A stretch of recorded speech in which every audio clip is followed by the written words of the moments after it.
Estamos siguiendo la lectura del libro Las dos repúblicas o Roma o los Estados Unidos. Empezaremos el capítulo número 23, que lleva por título Protestantismo verdadero y falso. Primera parte. Luego vino la Reforma, protestando contra el sistema papal y reafirmando nuevamente los derechos de la conciencia del individuo, declarando la separación entre Iglesia y Estado y que al César solo se le debe rendir lo que es del César, mientras que los hombres quedan libres para dar a Dios, de acuerdo a los dictados de su propia conciencia, lo que es de Dios. A Lutero, más que a cualquier otro, le cayó la bendita tarea de abrir la contienda con el papado y de anunciar los principios del protestantismo. No es por ningún otro motivo que Lutero esté a la cabeza de todos los hombres en la Gran Reforma y en la historia del protestantismo, porque él solo de todos los líderes en los tiempos de la Reforma sostuvo él mismo y su causa alejados de los poderes de este mundo y declinó toda conexión del Estado con el trabajo del Evangelio, incluso para apoyarlo. Después de haber quemado la bula del Papa, Aleander, el nuncio del Papa en la coronación de Carlos V en Colonia, se dirigió al elector Federico de Sajonia, cuyo tema fue Lutero, en estas palabras: mira los inmensos peligros a los que este hombre expone a la mancomunidad cristiana. Si un remedio no se aplica rápidamente, el imperio será destruido. ¿Qué arruinó a los griegos si no fue su abandono del Papa? No puedes permanecer unido a Lutero sin separarte de Jesucristo. En nombre de su santidad le pido a usted dos cosas. Primero, quemar los escritos de Lutero. En segundo lugar, para castigarlo de acuerdo con sus deméritos, o al menos para entregarlo prisionero al Papa. El emperador y todos los príncipes del imperio han declarado su disposición a acceder a nuestras demandas. Tú solo todavía dudas. El elector respondió en ese momento que se trataba de una cuestión de demasiada importancia para decidirse sobre la base del momento, y en un tiempo posterior daría una respuesta definitiva. En este momento Lutero le escribió a Espalatino, el elector capellán, estas palabras: si el Evangelio fuera de una naturaleza para ser propagado o mantenido por el poder del mundo, Dios no se lo hubiera confiado a los pescadores. Defender el Evangelio no le pertenece a los príncipes y pontífices de este mundo. Ellos tienen bastante que hacer para protegerse de los juicios del Señor y su ungido. Si hablo, lo hago para que puedan obtener el conocimiento de la palabra divina y ser salvados por ella. Mientras Lutero volvía a casa después de la dieta de Worms, donde hizo su memorable defensa, Frederick lo hizo capturar y fue llevado a Wartburg, donde fue mantenido en confinamiento para protegerlo de la ira del Papa, que a través del poder imperial se expresó en las siguientes palabras: nosotros, Carlos V, a todos los electores, príncipes, prelados y otros a quienes puede interesar, habiéndonos confiado el Todopoderoso para la defensa de su santa fe, más reinos y poder del que le dio a cualquiera de nuestros predecesores, queremos esforzarnos al máximo para evitar cualquier herejía que surja para contaminar nuestro santo imperio. El monje Agustín Martín Lutero, aunque exhortado por nosotros, se ha precipitado como un loco contra la Santa Iglesia y trató de destruir por medio de libros llenos de blasfemia, él de una manera vergonzosa, insultando la ley imperecedera del santo matrimonio. Se ha esforzado incitar a los laicos a lavarse las manos en la sangre de los sacerdotes y, volcando toda obediencia, nunca ha dejado de provocar revueltas, divisiones, guerras, asesinato, robo e incendio, y trabajar por completo para arruinar la fe de los cristianos. En una palabra, pasar por alto todas sus otras iniquidades en silencio. Esta criatura, que no es un hombre, sino el mismo Satanás, bajo la forma de un hombre, cubierto con la capucha de un monje, ha reunido en una apestosa piscina, agrupando todas las peores herejías de tiempos pasados, y ha agregado varias nuevas por su cuenta. Por tanto, hemos enviado a este Lutero delante de nosotros para que todos los hombres piadosos y sensatos puedan considerarlo como un tonto o un hombre poseído del diablo, y esperamos que, tras la expiración de su salvoconducto, se tomarán medios eficaces para detener su furiosa ira.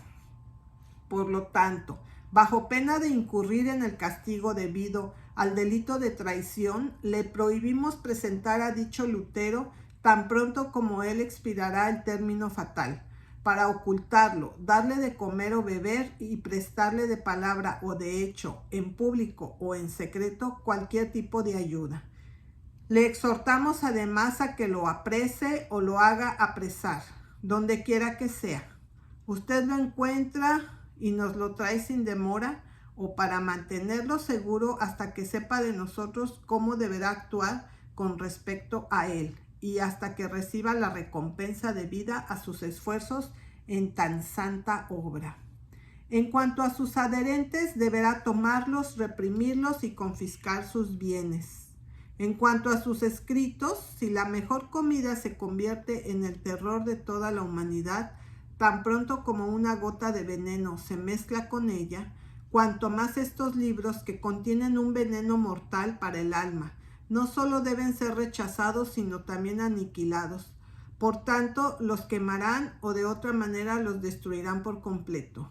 En cuanto a autores, poetas, impresores, pintores, vendedores o compradores de carteles, escritos o pinturas contra el Papa o la Iglesia, tomará de estas personas sus bienes y los tratará de acuerdo como le plazca.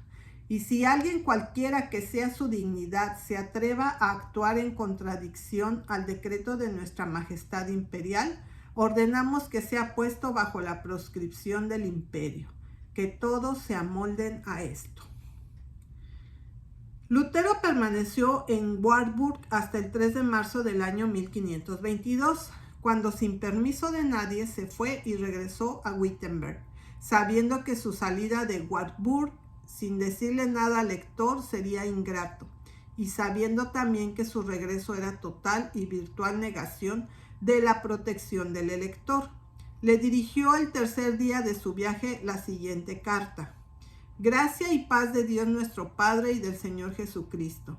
Sereno elector, misericordioso Señor, lo que ha sucedido en Wittenberg, para gran vergüenza del Evangelio, me ha llenado de tal dolor que si no estuviera seguro de la verdad de nuestra causa, me hubiera desesperado de ella.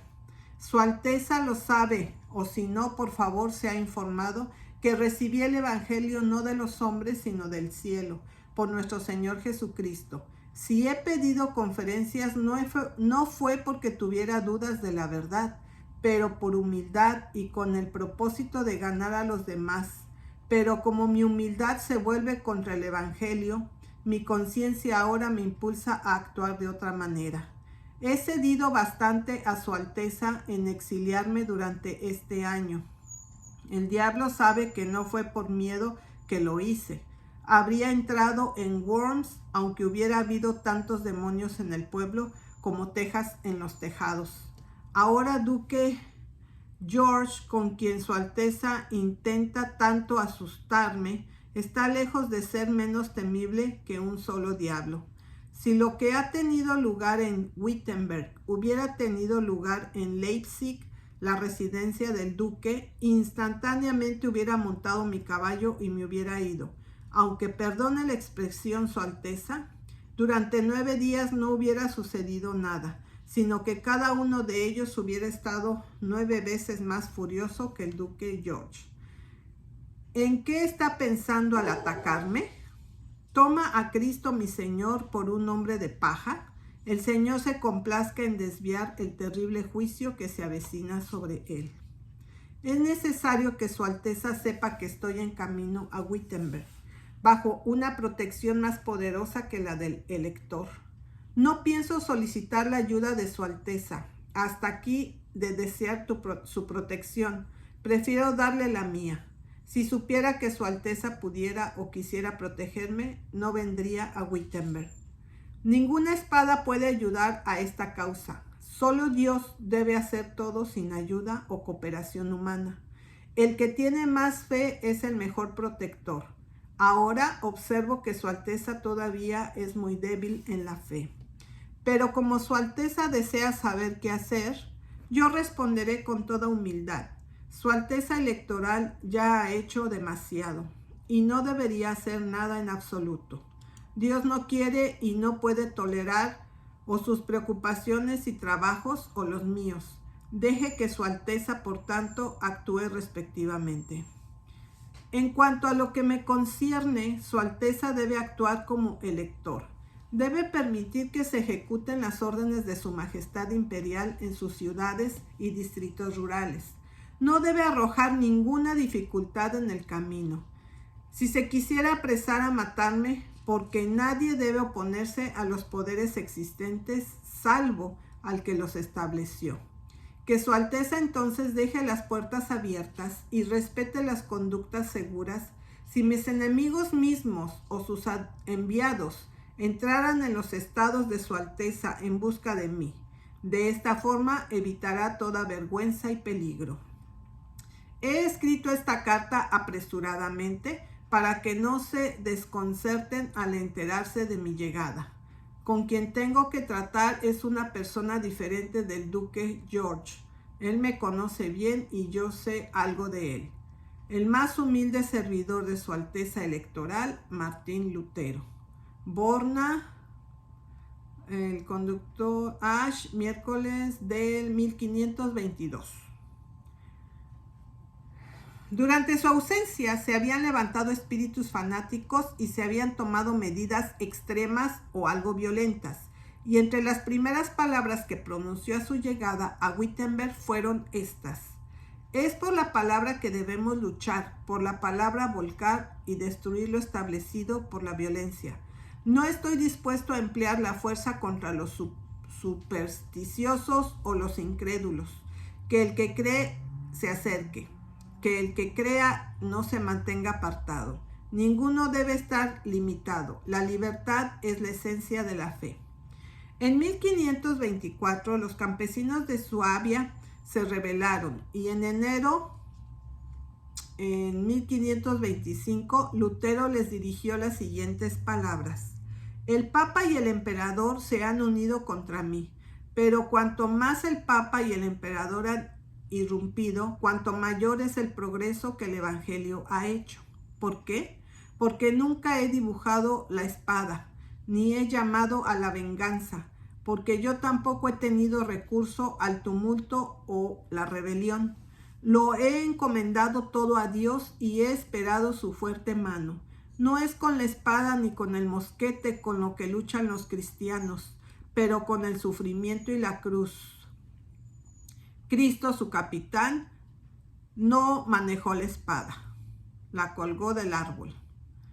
Y cuando el 25 de junio de 1530, la memorable confesión de protestantismo se hizo en Augsburgo, esa confesión, enmarcada bajo la dirección de Lutero, aunque ausente en consecuencia, anunció para todo el tiempo futuro los principios del protestantismo sobre el tema de la Iglesia y el Estado. Sobre esto cuestiona ese documento declarado de la siguiente manera. Artículo 28 del poder eclesiástico. Ha habido grandes controversias sobre el poder de los obispos, en los que algunos han mezclado de manera indecorosa el poder eclesiástico y el poder de la espada. Y de esta confusión han surgido guerras y tumultos muy grandes, mientras que los pontífices, confiando en el poder de las llaves, no solo han instituido nuevos tipos de servicio y agobiada la conciencia de los hombres al reservarse los casos y por excomuniones violentas, pero también se han esforzado por transferir reinos mundanos de uno a otro y para despojar a los emperadores de su poder y autoridad. Estas fallas de hombres piadosos y eruditos en la Iglesia hace tiempo que se reprendió, y por eso los nuestros se vieron obligados, para el consuelo de las conciencias de los hombres, para mostrar la diferencia entre el poder eclesiástico y el poder de la espada. Y se ha enseñado que ambos, debido al mandato de Dios, deben ser debidamente reverenciados y honrados como las principales bendiciones de Dios sobre la tierra. Ahora su juicio es este, que el poder de las llaves o el poder de los obispos, según el Evangelio, es un poder o mandato de Dios, de predicar el Evangelio, de remitir o retener los pecados y de administrar los sacramentos. Porque Cristo envía a sus apóstoles con este cargo. Como me envió mi Padre, así también yo os envío. Recibid vosotros el Espíritu Santo. A quienes remitáis los pecados, les son remitidos a ellos, y todos los pecados que retengáis serán retenidos. Juan 20, 21 al 23. Id y predicad el Evangelio a toda criatura, etc. Marcos 16, 15. Este poder se ejerce únicamente mediante la enseñanza o la predicación del Evangelio y la administración de los sacramentos, ya sea a muchos o a una sola persona, de acuerdo con su llamado, porque de ese modo no es corpóreo, sino se conceden las cosas eternas, como justicia eterna, el Espíritu Santo, vida eterna. Estas cosas no pueden obtenerse sino por el ministerio de la palabra y los sacramentos. Como dice Pablo, el Evangelio es el poder de Dios para salvación a todo aquel que cree. Romanos 1:16. Viendo entonces que el poder eclesiástico otorga las cosas eternas y se ejerce solo por el ministerio de la palabra, no obstaculiza el gobierno, como tampoco el arte de cantar obstaculiza el gobierno civil, porque la administración civil se ocupa de otros asuntos que del Evangelio. La magistratura no defiende las almas, sino los cuerpos y cosas corporales, contra lesiones manifiestas, y coacciona a los hombres con la espada y castigos corporales para defender la justicia civil y la paz. Por tanto, el poder eclesiástico y el civil no deben confundirse.